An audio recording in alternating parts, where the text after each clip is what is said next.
I've been thinking a lot about syrup lately. Syrup. A friend of mine in the Rock Retirement Club, Dave, has taken up the hobby of making maple syrup. Did you realize it takes like 40 gallons of sap from a maple tree to make 1 gallon of maple syrup? How do you milk a tree for that sap? It's not easy, he says. So I've been thinking about syrup, so I went and grabbed a bottle of Log Cabin original syrup, just to compare it to this amazing bottle that Dave sent me of his 100% pure maple syrup. And I was looking at the ingredients of this Log Cabin, and it had corn syrup, high fructose corn syrup, water, sugar syrup, a few lines in, pure maple syrup, salt, cellulose gum. Dave, does yours have cellulose gum? Sodium hexametaphosphate, caramel color, to make it look like maple syrup, I imagine, benzoate and sorbic acid, invert sugar, don't know what that is, natural and artificial flavor. Today on the Retirement Answer Man Show, we are going to continue our discussion of annuities by diving into the product line called variable annuities. When I think of variable annuities, I think of Log Cabin syrup. It's manufactured, and a lot of it in there you can't understand, unlike pure syrup, which is sap. So we're going to dive into variable annuities and talk a little bit about the Rock Retirement Club, but we can't do any of that until we have that all-important disclaimer.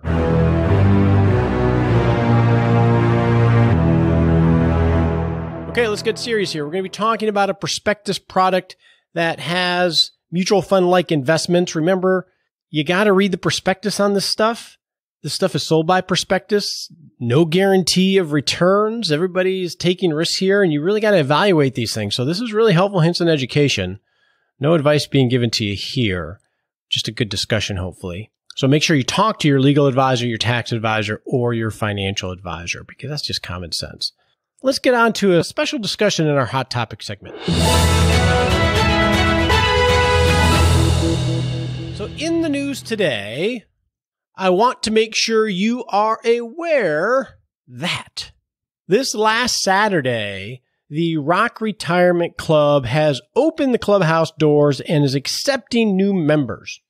So if you have absolutely no interest in hearing about this, skip over the Hot Topic segment and go to Practical Planning. If you want to hear about what the Rock Retirement Club is about, I'm going to tell you about it right here. There is a membership fee, so if you have no interest in that, just go to Practical Planning and hear about variable annuities. But for those of you that want to hear, I'm going to tell you. So we started this Rock Retirement Club last fall after a lot of requests for more education and more organization of things. So we started with about 20 alpha members, and just in having 2 very brief open enrollment periods, we have over 200 people in the club. And we decided after, because we wanted to iterate and get this as right as we can get this, we'll always be iterating, but we wanted to make it good before we just really opened it up. So we think we got there. So the motto of the Rock Retirement Club is walk with the wise and become wise. And it is meant to be a safe place for you and people like you that are in the season of life to get 3 basic things. To get 1, world-class education on how to do retirement. So myself and my team create education courses and meetups to help teach you how to do specific things. And we have meetups about very tactical things, but very soft things as well. So the first tenet is we want to educate you in a world-class way to be able to rock retirement. And a couple ways that we do that, we have a monthly action plan One hard part about this retirement thing is there's so much to think about. We can either get overwhelmed and focus on nothing, or we can choose things that may not be that important and we just don't realize it. So what we do in the clubhouse is every month I make a challenge to take one baby step and say, let's do this one step. Let me show you how. Let me give you the resources to do it. And then in the clubhouse, we can all discuss and help each other. So we have a monthly action plan so we can help you take lots of little baby steps and build that intentional muscle. We have workshops by experts on things like the Enneagram and finding purpose in retirement and Medicare. We bring experts in to run workshops just for the members. And then we have courses that we develop over time on how to actually do retirement. So that's the first thing that we do in this club. The second thing is we want to empower you to be able to take action. So we have an ever-growing library of decision trees, checklists, worksheets. A lot of these I use in my practice. So if we're saying maybe you should do this, we're going to give you a tool to take action on it. And then lastly, which I think many people have said is maybe the most important thing, is you have a safe place to walk with others that are in the same season of life and have the same spirit. Some of them ahead of you on the retirement journey, some of them behind you. We all learn together because we have the right spirit and the right culture in the club. And so we have weekly meetups. We have active conversations inside the clubhouse. It reminded me of a lot when I started my podcast. So when I wanted to start a podcast, I didn't know anybody that did a podcast.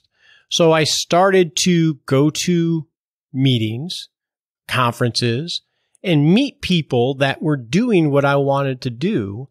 And I actually started a couple study groups and organized people to come together so we could all learn from each other. This reminds me a lot of that. And if you get the right people together, it can be pretty powerful because I don't know everything. You don't know everything.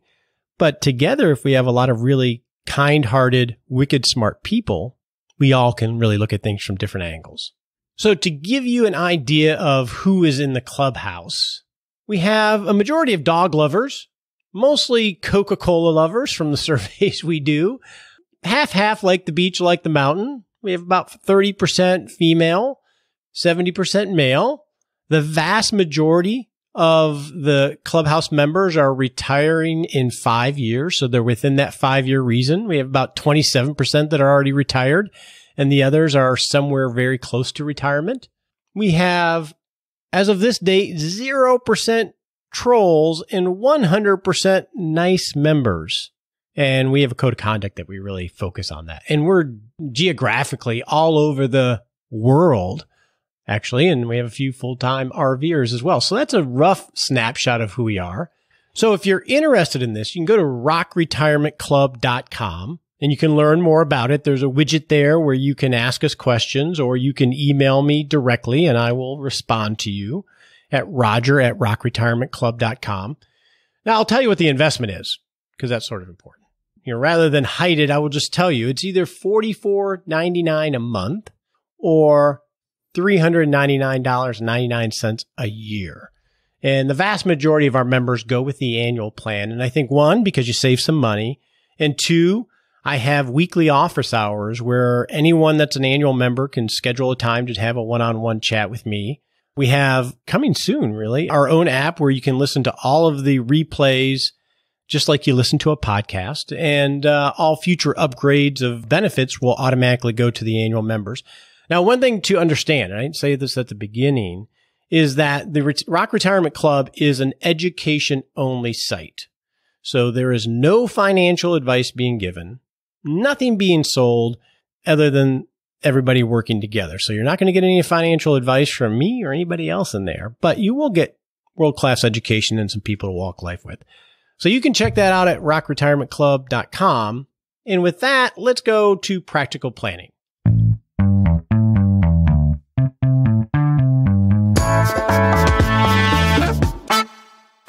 So according to the Insured Retirement Institute, a trade organization that tracks this kind of stuff, in 2018, I'm looking at the fourth quarter report, there was $233 billion in annuity sales.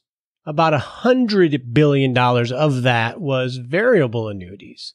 But if you look at the total deferred annuity assets that are underwritten, that are out there, again from the same source, there's about $2.1 trillion in variable annuities. And that compares to fixed annuities, which have about $450 billion. So variable annuities are a big part of the market. So we should probably talk about them. So let's start off with, how is a variable annuity different than a fixed annuity? When you put money into an annuity contract, you have those two periods. You have the accumulation period and the distribution phase, or the annuitization phase. So in a fixed annuity, when you are in the accumulation phase, you're paid a fixed rate based on the contract, the interest rate, we'll call it.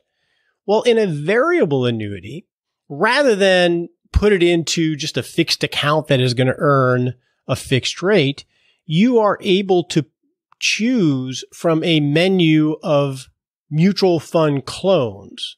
All the major mutual funds that you probably can access, they have clones that you can use inside the chassis of a variable annuity. And then when you go to annuitization, you're paid a level income based on whatever that portfolio within the variable annuity wrapper was able to grow to. So that's the big difference between a fixed annuity and a variable annuity, is that you're investing in mutual fund-like investments within it that all have a prospectus, rather than just getting a fixed rate of return. So the use case around it is that they're designed to potentially build a bigger pot to annuitize later on in life, because in theory, the portfolio could do better than, what you would get in a fixed rate annuity.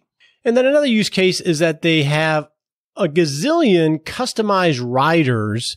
We'll talk about a few of them on a high level that allow you to somewhat customize this. Variable annuities have a really bad rap. And for the most part, it's earned, in my opinion. But we're just going to look at this. So the goal is that, hey, we can not have a fixed rate of return. We could have it grow at a significant rate of return, potentially, because we're invested in markets of some sort.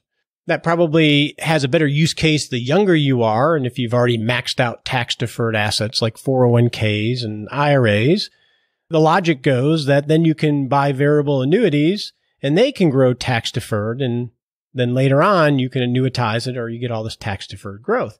So those are some of the use cases for a variable annuity.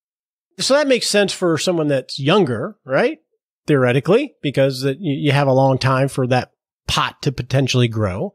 Well, as the people with all the money have grown older, probably baby boomers that are very near retirement, the annuity industry has come out with a myriad of annuity riders. And for a pretty good just summary of all the different types of riders, you can go to goodfinancialsense.com/annuity-quotes-riders. Now, it probably is a site that will try to lead you someplace to, maybe get a quote, but it's a decent summary of just all these different kinds of riders. They have things like the guaranteed withdrawal benefit, gives you some guarantees of at least how much you'll be able to withdraw. They have lifetime income benefit riders, meaning that there'll be some lifetime benefit that has a guarantee, worst case scenario. They have what's called a guaranteed minimum accumulation benefit, which is if you put in $100 today and your portfolio will go up and down, but regardless of what the markets do, will increase the value of the annuitization or income amount by a certain percentage, regardless of what markets do. And then when and if you go to annuitize or use one of these other guaranteed income riders to turn on the benefit, you'll be able to turn on the benefit from the higher base of that accumulation benefit rather than where the markets are. But if you get better markets, then great, you can have that one too. Are you confused yet? And so they have a lot of riders that are designed to provide income at some level without having to annuitize it. So, if you recall, when you annuitize something, you'll lose it forever in terms of being able to draw money out. Well, the logic goes that, well, here you can get this income rider and be guaranteed, say, 5% of whatever the value is. And as long as you don't take out more than 5%, we'll guarantee that for the rest of your life or joint life, depending on the contract. But you can always grab the rest of your money out and stop this at any time. So it's sort of like getting the best of both worlds, they say.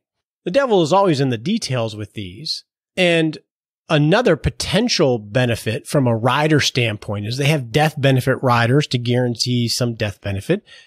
And a more interesting one with annuity products are now they're coming out with long-term care riders that will provide some level of long-term care benefit in addition to everything else. And the interesting thing about that one is, and my understanding is, you don't have to go through underwriting to buy that rider.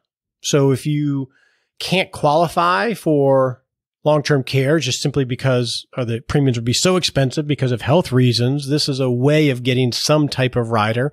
And they have other products that are hybrid, and that's a discussion for another day. But those are a lot of the riders where you can customize these things. So what are some of the disadvantages of these?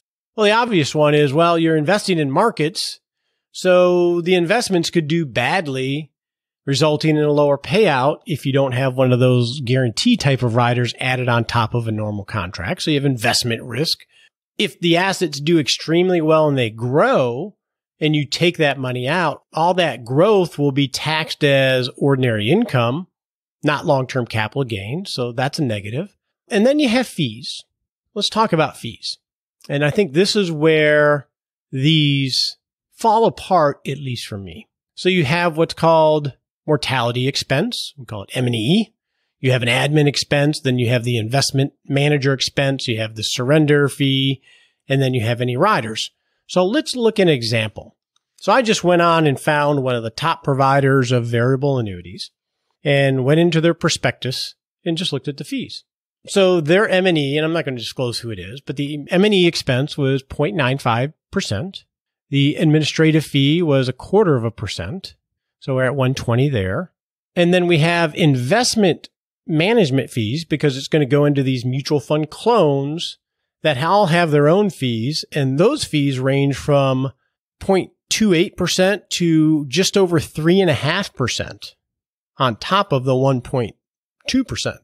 So you can get anywhere from 4.5% to 2.2% to almost 4% in annual fees, which the portfolio performance would have to overcome just to get to zero, just to get to even.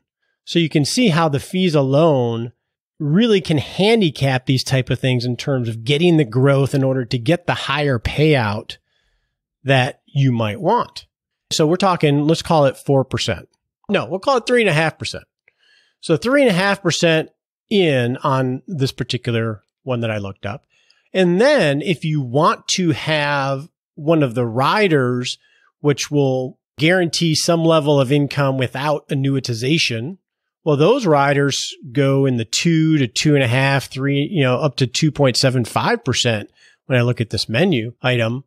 So now we're at 3.5, 4.5, 5.5. We're about 5 to 5.5 to 6% if we attach one of these riders. And this is one of the biggest annuity providers and their main product. In my mind, it sets them up not to be successful. And what I have found is I no longer carry my insurance license, and I have used these once or a few times in the past and mostly regretted it. I was learning over 27 years. And what I would say about these type of products is they're usually sold and they're rarely seeked out. The commissions on these go from 5 to 9%. And a lot of time they have back-end sales charges. So if you get out in a certain period of time, you're going to pay a big fee on the back end. And they have all sorts of flavors of these now. They have ones that are no load and things like that. But in generally, if someone's buying one of these, they're being sold it by a salesperson, and that person is going to earn a commission, which they have a right to do if it's appropriate. And the difficulty there is and this is a whole difficulty in the industry, and I've been having some conversations lately of people really disgusted with their experience with advisors, which is sad, but it's that the standard for someone to present you this product is it suitable for your situation? Not, is it appropriate? Is it in your best interest? Does not mean they might not have the spirit of working in your best interest, but they don't have the legal obligation to. You know, it's one of those little things like when you deal with a realtor and you're buying a house and they're being paid by the seller. They work for the seller. They don't work for you unless you hire a buyer's agent. So I guess the key is, and this is a big mess in the industry right now, and there's a lot of vested interests that are battling over this, but they're not fiduciaries. They don't have a legal obligation to work in your best interest. So these things are usually sold. So it doesn't really set it up for success. And then lastly, and this is where I come down on it, and maybe I'm being biased here, is take the syrup. Do I want Dave's amazing maple syrup? Or 40 gallons to create a gallon? Or do I want log cabin? Do I want to eat food? Or do I want to eat food product where the prospectus is 175 pages and people like me that do this for a living get confused? And especially when, if you buy it, everything is driven by the contract, regardless of what anybody says. So that's my take on variable annuities. You know, they're morphed into an investment that are generally sold when people are fearful because of the guarantees. And I think they're not really set up for success. That's all I got to say about that. Now let's go get happy.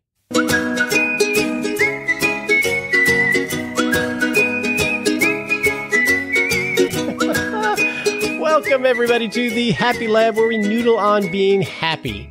Nicole, when I'm around you, you seem often confused. Really? Okay. By you? Yes. Yes, yeah, that is true. And confusion breeds discontent. Don't you think? It breeds uneasiness. Yes, I agree. I'm sorry I'm laughing so much, everyone. We are actually redoing Happy Lab because our last Happy Lab was too silly. You said there wasn't a point to it. Yes, there wasn't. You just said the point is to have fun, and then you stopped recording. Okay. Confusion breeds discontent. Confusion doesn't make us happy. Would you agree with that? I would agree with that. Right? It's a tension that has to be resolved when you're confused about something. That's why when we start to wonder how old an actor is when we're watching a show, we can't help ourselves. We have to go look it up, or we have to Google it, or we have to ask Siri or Alexa. Because once we have the question and we're confused and we don't know, it just doesn't feel right. We need closure. So to be happy, we need to minimize confusion. Yes. We may need to video these because the looks that I get of what the heck are you talking about are just hysterical. They make me happy. Maybe that's why I do it.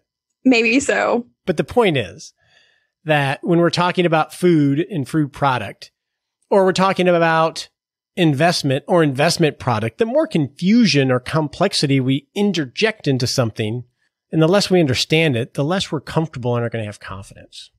Is that all I can think about right now is Sir Topham Hatt from Thomas the Train and how he was so upset about confusion and delay. There you go. Whatever his name was, he was not happy. No, he wasn't. He was cross. That's right. He was cross. All the time. Super cross. I don't know what people think of this Happy Lab that we do. I don't either. Let's set a smart sprint. On your marks, get set.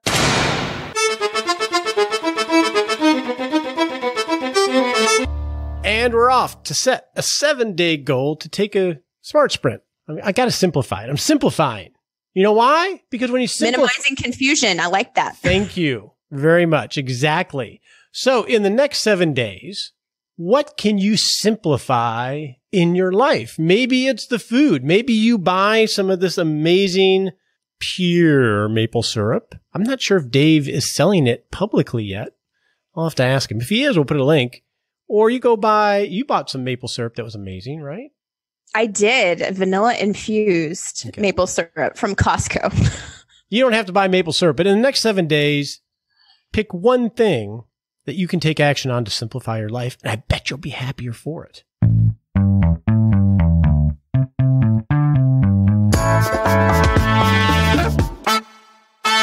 We really got to get more serious about this, Nicole. Yes, we probably should. Yes, I really enjoy this show, but I don't know what people think about us.